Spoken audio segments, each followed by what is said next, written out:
ఒక గల్లీలో 4 కుక్కలు. ఆహ్, అటుపక్క గల్లీలో 4 కుక్కలు. ఇగ ఇక్కడ దిక్కు ఈ గల్లీలో గూడా 4 కుక్కలు. ఈ 3 గల్లీలకు 4 కుక్కలు, 5 కుక్కలు ఉండడం కామను.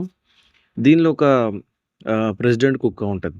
ఈ ప్రెసిడెంట్ కుక్క ఏం చేస్తదంటే, అవతల గల్లీలో ఉన్న కామన్ కుక్క ఉంటది గదా! దాన్ని జూసి మొరగడం స్టార్ట్ చేస్తది. అంటే వితౌట్ రీజన్. అంటే అది ప్రెసిడెంట్ అని నిరూపించుకోవడానికి అప్పుడప్పుడు అరుస్తుంటది. ఇదొక్కటి అరిసినప్పుడు అవి 4 వచ్చి అరుస్తుంటాయి. మా మీదకి అరుస్తావా నువ్వు అని చెప్పేసని. అట్లా ఒక కుక్క బ్యాచ్‌ని ఇంకో కుక్క బ్యాచ్ అరవడము. ఈ ప్రెసిడెంట్లు మేము ప్రెసిడెంట్‌లమని వాళ్ళ పెద్దరికం కోసమని అరవడము. ఇది ఎందుకు అరిసిందని చెప్పి వాళ్ళు నలుగురొచ్చి దీని మీద ఈ కుక్క మీద అరవడము. అట్లా కామన్‌గా నడుస్తుంటది.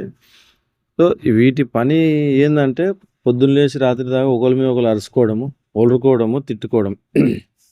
తర్వాత మళ్ళా వీళ్ళేంది ఈ గల్లీ బౌండరీ దాటి ఆ గల్లీ కుక్కలు ఇళ్ళకి రావు. ఆ గల్లీ ఈ ఈ కుక్కలు వీళ్ళ బౌండరీ దాటి అవతలకు పోవు. ఎంతసేపు వీళ్ళ బౌండరీలలో వీళ్ళే ఉండి ఒర్లుకుంటారు. కుక్కల్లాగా ఒర్లుకుంటారు. కుక్కల్లాగా ఒర్లుకుంటాయి. ఇంకొకటి ఏందంటే రీజన్ లేకుండా ఒర్లుతాయి. బౌండరీ దాటకుండా ఒర్లుతాయి. కానీ రోజు రెగ్యులర్‌గా వీళ్ళ పనదే.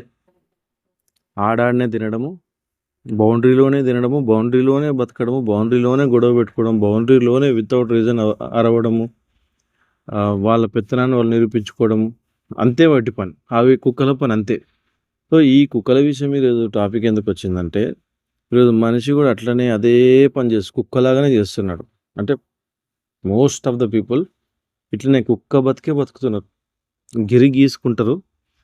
గిరి గీసుకొని అక్కడనే బాయిల కప్పలాగా, గలీల కుక్కలాగా ఆడదాన్నే గొడవ పెట్టుకోవడం వితౌట్ రీజన్, విత్ రీజన్ గొడవ పెట్టుకోవడము, ఆడాన్నే ఉండడము, వాడంతలు వాడే పెద్దోడని ఫీల్ కావడం, వాడంతలు వాడే ఇప్పుడు ఈ నలుగురు కుక్కలలో ఒక కుక్క నేనే పెద్ద అని ఎట్లా అనుకుంటుందో అట్లా మనుషులు వాడు కూడా నా అంతలు నేనే గొప్ప అనుకోవడము, అరవడము, అవతలోడి మీద గెలుక్కడము, వాడిని గెలుపుకోవడం, వీని గెలుపుకోవడము. సేమ్ పొద్దునుంచి రాత్రిగా అభివృద్ధి ఉండదు, ఏముండదు. కుక్క బతుకు సేమ్ కుక్క ఎట్లా బతుకుతుందో వాడు అట్లనే బతుకుతాడు. సో, వాడు ఇట్లాంటి కొడుకులు మీ దగ్గర కూడా ఎవరైనా ఉంటే ఖచ్చితంగా ఒక థంబ్ ఇయ్యండి. ఎందుకంటే సేమ్ యాజ్ కుక్కకున్న బుద్ధి, కుక్కకున్న ఆలోచనలే ఉన్నాయి మనిషికి.